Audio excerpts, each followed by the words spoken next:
हमारा के छोड़ जैनी बिना रे गलतिया से जानू करा लगई रंग गुलाल आगे जानू छोड़ चला जैनी ससुराले दिनमा धरैलौ कल्हे तो बरतिया गे हमारा के छोड़ जैनी बिना रे गलतिया गे जानू करा लगई रंग गुलाल आगे जानू छोड़ चला जैनी ससुराले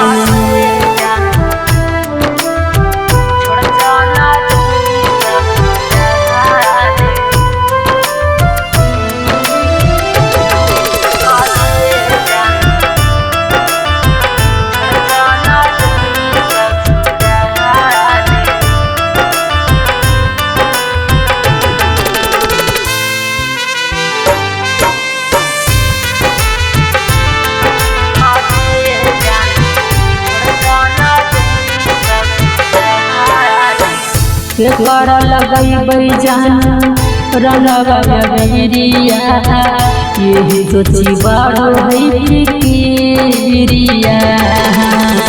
कर लगई जानू रंगवा बिरिया यही सोची बड़ो है फिकिरिया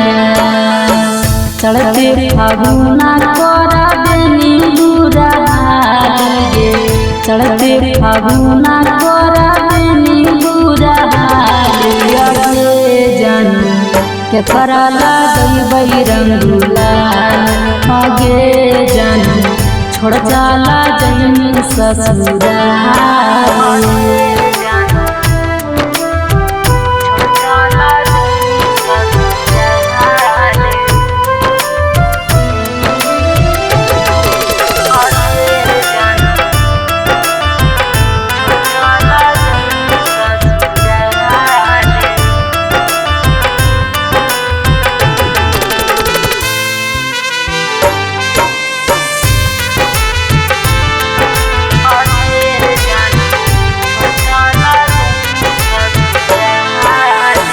सब दिन खिलैनी होली में रुई कवन करना छोड़ा गई सब दिन खिलैनी होली में रुई कवन करना छोड़ा गई चंदन बिहारी होई जैनी पीली हाल गे पस्तारी राजत होई जैनी पीली आगे जानू करा लगई रंग गुलाल आगे जानू छोड़ चला जैनी ससुराले। प्रेजेंटेड बाय कलश रिकॉर्डिंग स्टूडियो चेवाड़ा।